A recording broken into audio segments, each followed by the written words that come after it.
budaya. RRI Gunung Sitoli kembali hadir dalam program acara Obrolan Budaya. Dengan judul, Masih Adakah Pendirian Batu Menhir di Zaman Modern Saat Ini? Menhir adalah batu tunggal, biasanya berukuran besar yang ditata seperlunya sehingga berbentuk tugu dan biasanya diletakkan berdiri tegak di atas tanah. Istilah menhir diambil dari bahasa Keltik, dari kata men atau batu dan hir artinya panjang. Jadi artinya adalah batu panjang. Dulu pendirian batu menhir tidaklah asing. Namun di zaman modern saat ini ternyata masih ada yang melakukan ritual pendirian batu menhir di Nias Selatan, Desa Orahili Fau.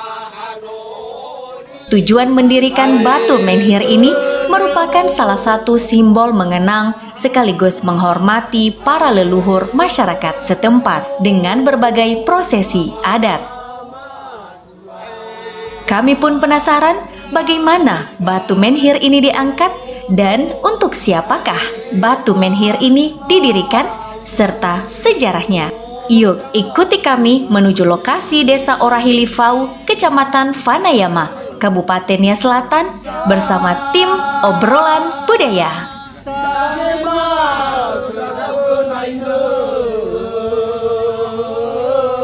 Yahoo, saya Desnita Zega akan menemani Anda di Obrolan Budaya produksi RRI Gunung Sitoli. Dan kali ini saya sedang berada di desa paling ujung Nias Selatan, tepatnya di Desa Orahili Fau, Kecamatan Vanayama, Kabupaten Nias Selatan.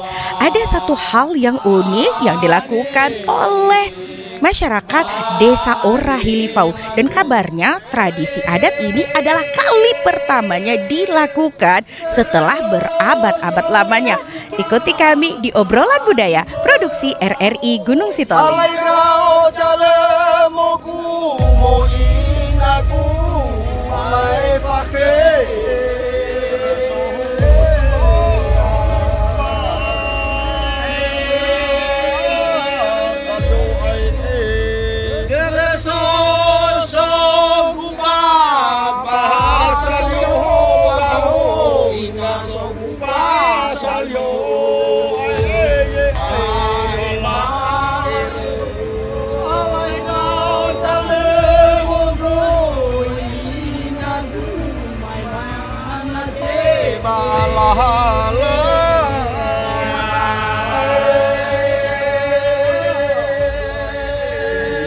Pemirsa budaya dan juga pemirsa RRI Net, kita sudah menyaksikan tadi bagaimana batu yang sangat besar itu diarak dan diletakkan di pemakaman dari Lahelu'u Fau.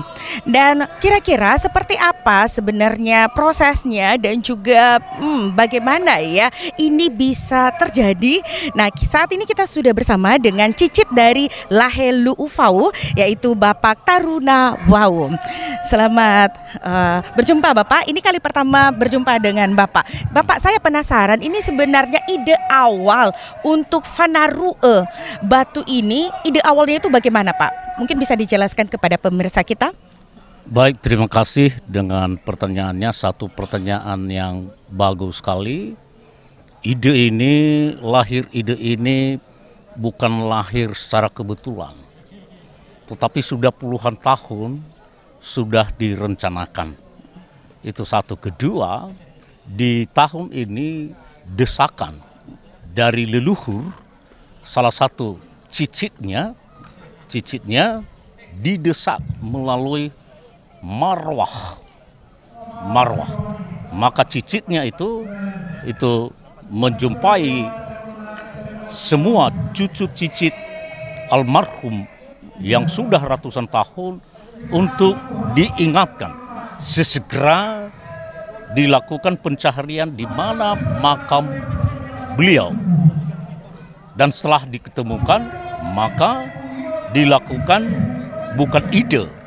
Dan itu adalah budaya yang mendarah daging dari keturunan leluhur kami, Lahelu'u. Maka dengan spontanitas seluruh cucu cicit dan bukan tidak ada lagi cucunya yang ada yang hidup di sekarang ini, zaman ini adalah cicitnya yang itu berarti ada. udah keturunan berapa itu Pak? Kalau kami sudah keturunan ketujuh. Ketujuh ya Pak ya? Ketujuh. Nah itulah gagasan itu dilakukan, sekali lagi saya mau klarifikasi, bukan ide lagi namanya, tetapi itu satu gagasan yang harus dilakukan. Karena kami ini dari cicitnya itu orang-orang budaya yang harus menghargai leluhur dan harus dilakukan acara-acara adat seperti yang kita sedang saksikan pada hari ini. Iya betul Pak, ini kan sudah berabad-abad tahun ya untuk mendirikan batu ini dan leluhurnya juga sudah lama sekali meninggal. Kira-kira apa saja syarat-syarat yang dilakukan atau dihadapi oleh keluarga dari Lailuu ini untuk bisa mendirikan menhir ini Pak? Kalau syarat-syaratnya itu sederhana, tetapi kesederhanaan itu adalah berat sekali. Kenapa? Karena itu adalah salah satu ikatan adat yang turun-temurun. Betul. Yaitu mencari batu dan bukan batu sembarangan, bukan batu di tepi sungai atau di mana-mana. Itu tertentu batunya. Harus dilihat dulu apa pas batunya atau tidak. Ya. Itu satu. Kedua, untuk melakukan itu harus ada pertemuan yang intensif di antara para cicit-cicitnya untuk melakukan sesuatu upacara atau acara secara adat.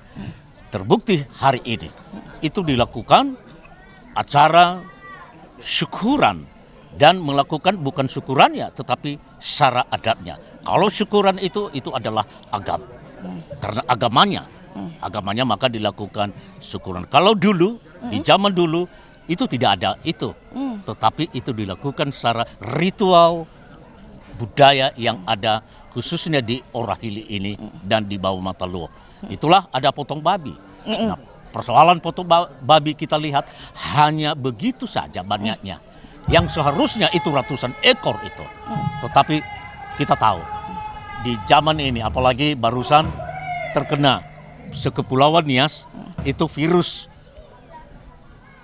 babi, corona atau babi itu jelas melanda sekepulauan Nias.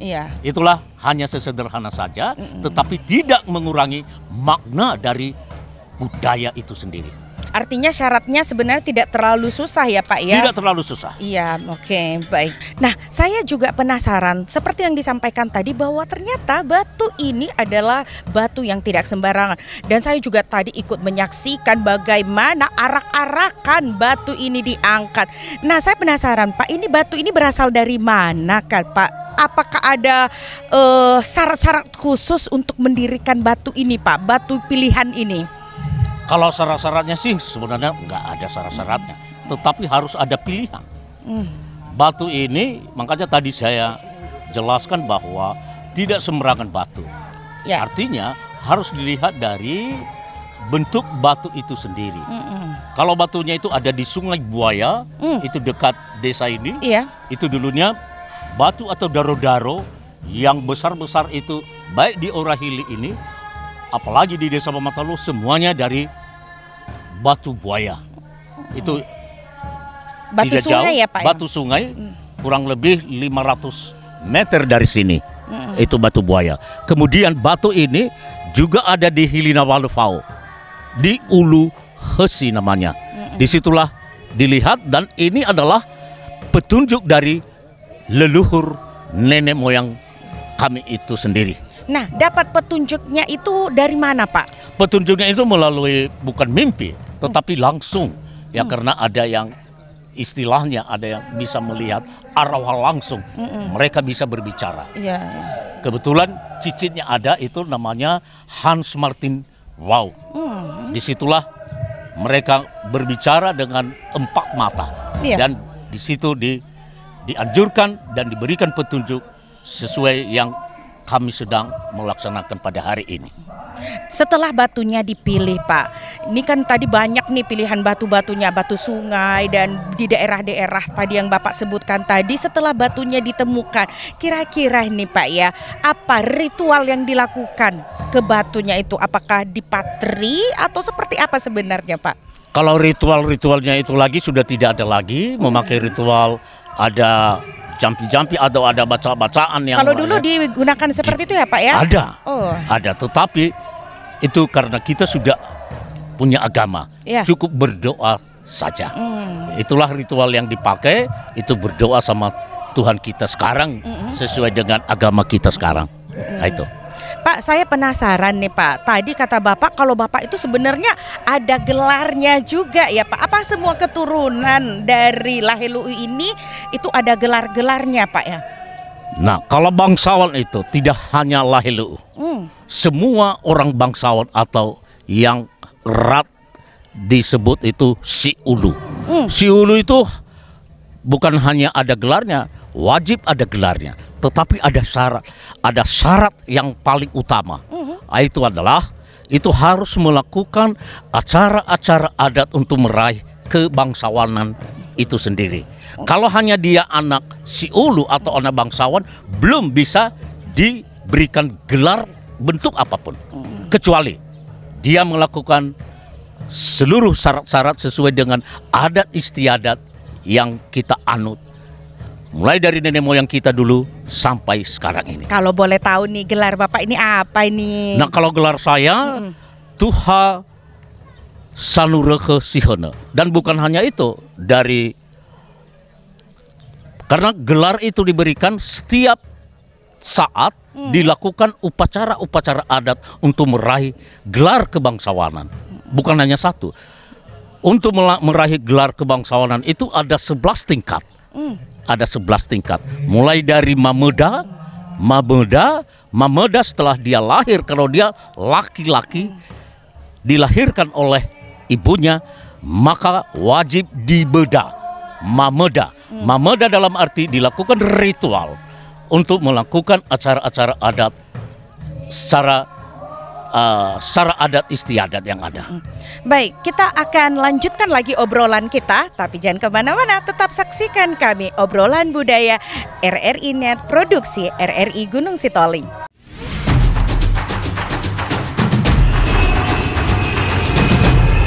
Pulau Nias yang terdiri dari banyak pulau-pulau kecil dengan geografis yang dikelilingi samudra membuat jangkauan komunikasi menjadi pekerjaan besar.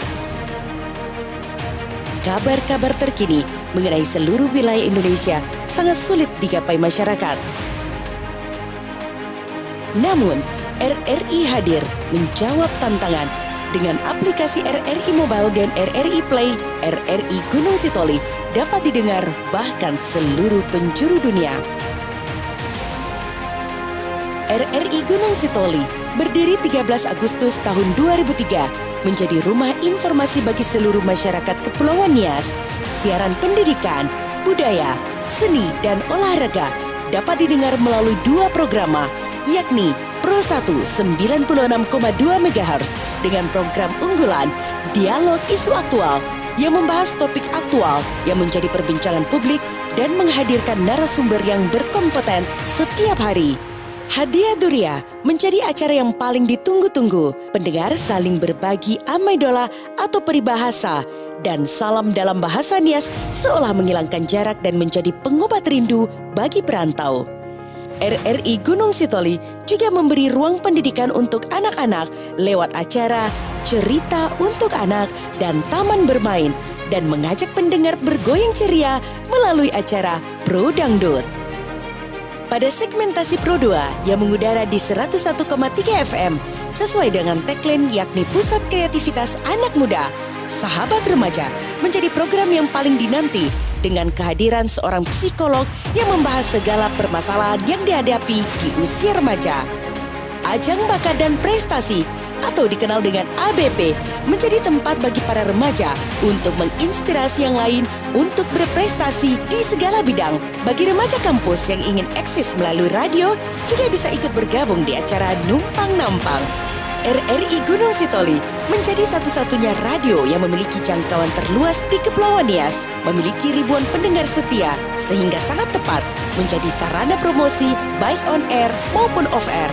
Untuk layanan informasi seputar RRI Gunung Sitoli, hubungi Sekretariat PPID RRI Gunung Sitoli di nomor telepon 0639 2620 934. Mari promosikan usaha Anda. Hubungi kami di layanan usaha RRI Gunung Sitoli.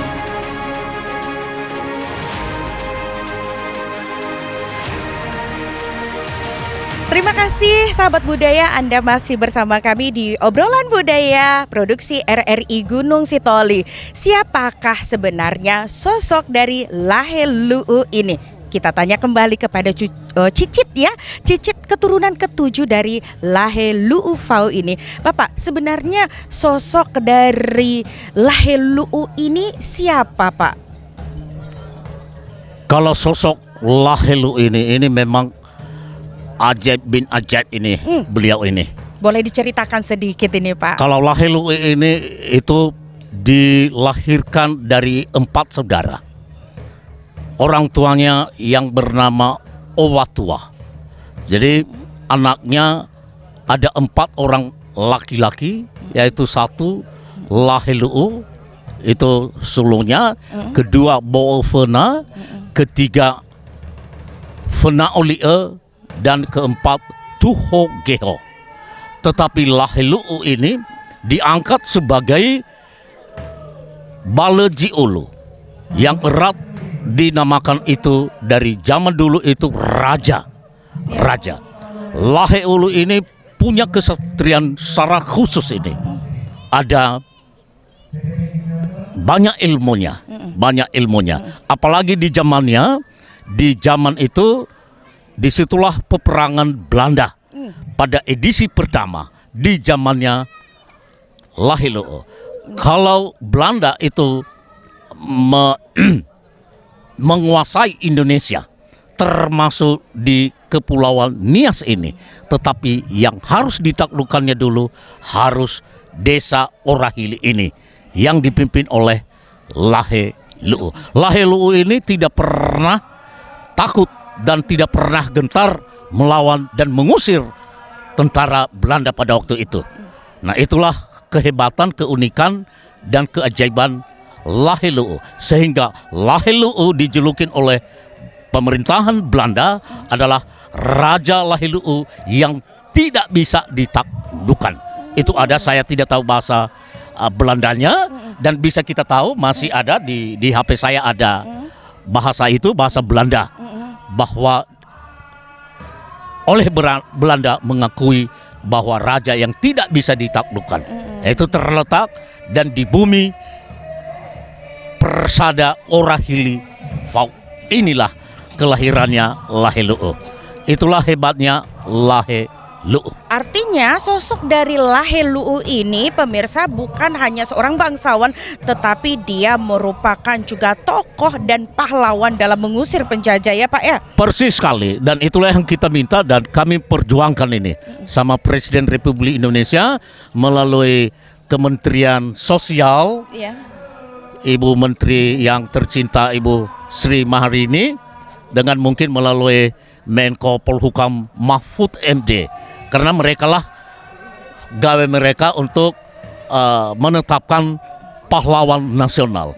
Walaupun kami terpencil di daerah ini, di Nias ini, jadi kami mohon melalui berita RRI kesayangan bangsa Indonesia, mohon didengar permohonan kami ini. Baik. Ini tadi saya melihat itu Pak, dalam proses mengangkat tugu itu tadi, itu diangkat oleh ratusan orang ya, banyak sekali tadi yang ikut. Ini sebenarnya harus keturunannya kayak mengangkat ini atau siapa saja boleh? Ya, kalau keturunannya itu semua hadir, walaupun bahkan masih banyak lagi keturunannya, cicit-cicitnya. Ada di luar negeri, ada di Belgia, ada di Prancis, di luar negeri. Dan di mana daerah-daerah di Nusantara Indonesia ini. Tetapi semua warga yang ada di mana saja itu mereka hadir dan juga ikut bergembira melakukan bagian yang tak terhingga mereka rayakan pada hari ini. Pak, tadi saya lihat juga tuh ada penari-penari ya Pak ya di depan yang mengangkat batu yang cukup besar itu. Tadi mungkin bisa dijelaskan sedikit saja kepada pemirsa kita. Kira-kira itu makna tarian itu apa Pak? Kalau makna tarian itu adalah makna tarian untuk mengangkat atau mengarak-arakan batu. Itu hanya itu makna dari itu. Itulah, dan syair-syair hoho yang sedang kita dengar itu, itu juga yang mereka lantunkan untuk menyanyi melalui lewat hoho.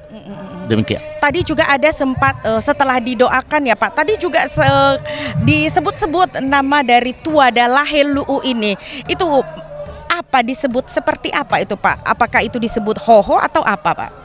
Kalau disebut-sebut itu lalu itu adalah seruan tari humehe, artinya seruan untuk mempersatukan.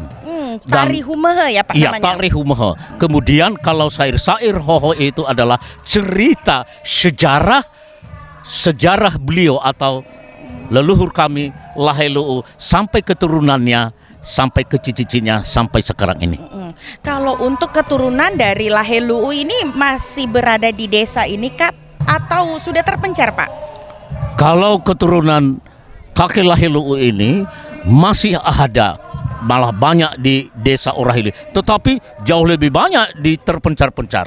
Kenapa? Karena kawin di mana-mana. Tadi saya ceritakan tadi bahwa ada di luar negeri. Ada di luar negeri. Tapi untuk mendirikan tugu ini apakah yang dari luar negeri datang Pak? Oh tidak. Tetapi yang ada di sini, baik di Bawah Matalu atau di Orahili ini, di sekitarnya, karena anaknya leluhur kami ini Laheluu ada 5 yang tinggal di desa Orahili ini. Anaknya laki-laki dan 1 di desa Bawah Matalu. Secara kebetulan anaknya yang 1 ini anak sulungnya, yaitu kakek kami Ani Bada. Pemirsa RRI Net, kita masih berbincang-bincang terkait Fanarue Batu Laheluu ini. Tetap bersama kami.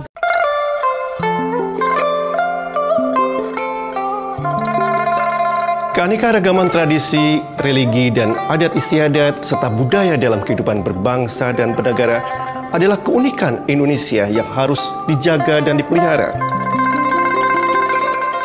Saya Hendrasmo, Direktur Utama Radio Republik Indonesia, mengucapkan Selamat Tahun Baru Imlek 2573. Sinian Kuala Shanti Cian Kang, Ciating Singfu. Semoga kesehatan, kedamaian, kebahagiaan senantiasa menyertai kehidupan kita. Syukuri setiap perbedaan dan nikmati kebersamaan dalam harmoni keindonesiaan. Kongsi Facai. Sahabat budaya RRI Net, terima kasih Anda masih bersama kami di obrolan budaya produksi RRI Gunung Sitoli. Bapak, saya penasaran beratnya batu yang diangkat ini itu kira-kira kalau diperkirakan berapa ton ya Pak ya?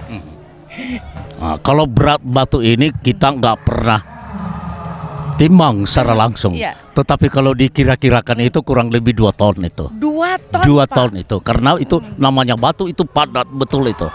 Bayangkan panjangnya itu 3 meter kali 40 cm. Nah, itulah beratnya itu diperkirakan. Itu bisa nggak sih diganti, kan zaman sekarang susah ya cari batu yang besar-besar, itu bisa nggak sih Pak diganti dengan semen misalnya itu Pak, dibuat dengan semen? Ya, kalau bisa diganti bisa saja kalau memang goblok itu begonya orang yang mau mengganti itu. Bisa jadi siapa yang larang, tetapi itu namanya bego. Tetapi jelas itu tidak bisa diganti kalau melalui kearifan lokal dan budaya leluhurnya itu. Itu tegas saya, itu tidak boleh diganti itu. Karena batu itu adalah merupakan harus dilestarikan megalitiknya. Itulah. Dan sampai sekarang apalagi di Desa Matalu sudah menjadi cagar budaya nasional. Bagiannya adalah megalitik. Nih Pak, tadi kan kita sudah menancapkan atau juga sudah wotaroe ya Pak ya, tugu dari Tuada Laheluu ini. Kira-kira apa prosesi yang akan dilakukan? Apakah ada setiap tahun prosesnya atau seperti apa, Pak? Ya, terima kasih. Kalau prosesi untuk mengangkat atau melakukan Vanarua batu yang baru saja kita saksikan tadi, itu tidak setiap tahun, bukan salah satu budaya yang harus dilakukan per tahun. Secara kebetulan itu batu Nitarua ini itu merupakan itu pertanda itu menhirnya. Tetapi itu jelas karena di kuburan beliau dulunya itu tidak ada dan hanya peti jenazah yang dilakukan karena dulunya itu tidak ditanam itu atau tidak dikebumikan. Itu dibuat itu di atas ada tempat khusus untuk peti jenazah. Tetapi dengan hari ini dilakukan batu menhirnya atau batu Nitarua. Selain dari keturunan dari Laheluu ini, Pak, kira-kira siapa lagi yang hadir dalam proses pengarakan ini tadinya, Pak? Kalau yang hadir ini itu jelas itu semua cicitnya sudah hadir dari 6 anaknya, dan kemudian yang hadir itu ada dari DPRD, dari pemerintah daerah, walaupun Bapak Bupati wakil ketua DPRD diundang, tetapi ya mungkin ada halangan mereka, ada halangan beliau tidak berkesempatan hadir pada hari ini. Tetapi dari utusan pemerintahan atau Pemkab Kabupaten Nias Selatan mereka hadir. Terbukti wakil ketua DPRD Kabupaten Nias Selatan dan asisten 1 hadir untuk menghadiri melihat langsung secara dekat itu Vanarua batu Tuada Laheluu. Sebagai cicit dari Laheluu ini, barangkali ada harapan yang ingin disampaikan, Pak, terkait dengan Vanarua menhir ini, baik itu kepada masyarakat barangkali ataupun kepada siapa saja. Iya, pasti ada harapan saya sebagai cicit. Nah, ini adalah itu salah satu tepat waktu bagaimana masyarakat itu dan mulai dari Desa Urahili untuk bersatu, itu melihat mengenang sosok kepemimpinan Laheluu pada waktu itu, bahwa masyarakat itu tidak pernah cerai-berai, tetapi hanya satu dalam melakukan apa saja pekerjaan yang ada di desa itu. Itu satu. Kedua, itu mengingatkan masyarakat juga bahwa mengingat leluhur itu sangat penting, sangat penting. Itulah. Ketiga, harapan saya kepada pemerintah, baik pemerintah pusat melalui Bapak Presiden baru saja tadi saya jelaskan, dan juga pemerintahan provinsi dan kabupaten, agar itu dilihat dan ditanya, apa ini benar Laheluu ini itu sosok raja pada di zamannya. Dan kemudian yang luar biasa adalah Laheluu adalah pahlawan yang bisa disejajarkan dia sebagai pahlawan nasional yang ada di Nusantara ini. Itulah harapan kami, dan terbukti perlawanan di Belanda pada waktu itu sudah berapa kali, bahkan sampai ke edisi kedua, walaupun sudah di desa Babamataluo itu cucutnya Sanigeho melakukan perlawanan kepada Belanda. Ada 2 kali itu sekali di perlawanan peperangan di Hilikeho dan terakhir di Luhagunde. Dan di Luhagunde berhasil masyarakat, karena Urahili ini sudah terbakar di tahun 1853, maka mendirikan desa di Babamataluo, dan mereka selalu melakukan perlawanan walaupun kakek moyang mereka telah meninggal dunia atau telah wafat, tetapi digantikan dengan tunas-tunasnya, yaitu Sanigeho Sanigeho, sehingga pada waktu itu di tahun 1908 itu berhasil mereka merampas meriam kepada Belanda, dan itu sudah diletakkan di pekerangan Balai Desa Bawe Mataluo. Wah, luar biasa sekali. Pak, adakah niat ke depannya ini Fanaru Batu ini juga akan dilakukan? Karena mengingat ini adalah kali pertama dilakukan Fanaru Batu ini ya Pak ya. Apakah ini akan dilakukan lagi ritual Fanaru Batu ini Pak? Ya, kalau niat udah pasti. Tetapi ya apa daya itu bergantung Tuhan yang kuasa. Seperti anaknya Kamere belum dilakukan Fanaru Batu, dan ini mungkin setelah ini kami dari cici-cicinya akan bermusyawarah untuk merencanakan ke depan. Banyak lagi leluhur yang belum dilakukan seperti kepada kakek moyang kami ini, Lahelu ini. Baik Bapak, ini kita sebelum closing, saya penasaran tadi pas saat kita pindah tadi dari luar tadi masuk ke dalam ruangan balai desa ini, Bapak memilih duduk di atas batu ini. Mungkin bisa diceritakan kepada pemirsa kita RRI.net, kira-kira apa sih batu ini, kenapa Bapak harus duduk di batu ini, pemirsa RRI.net? Baik, terima kasih, itu satu pertanyaan yang bagus sekali, dan memang sengaja saya duduk di sini, tidak dengan di keramik itu, karena saya itu keramik itu yang itu modern itu. Karena batu walaupun sesimpel ini, dan ini originalnya ini yang saya mau. Saya lebih suka ini, menghargai leluhur kami yang ada di desa Urahili ini. Saya senang, bahkan saya berharga untuk duduk di atas batu ini. Wah, baik pemirsa RRI.net dimanapun Anda berada, saya mengucapkan terima kasih kepada Bapak yang sudah mau berbagi waktu dan juga informasi.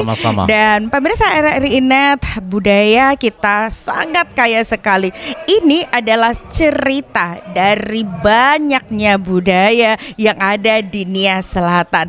Sampai jumpa di obrolan budaya produksi RRI Gunung Sitoli bersama saya Dasnita Zeka dan seluruh kru mengucapkan terima kasih.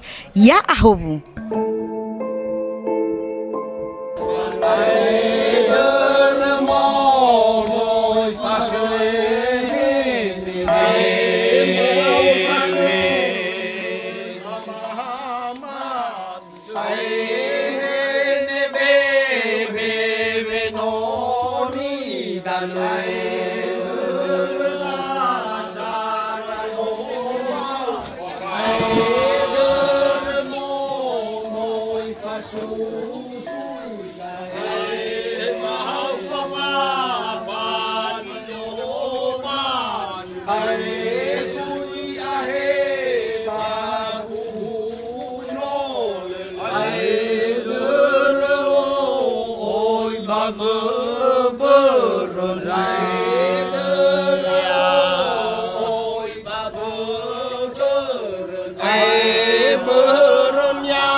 Ai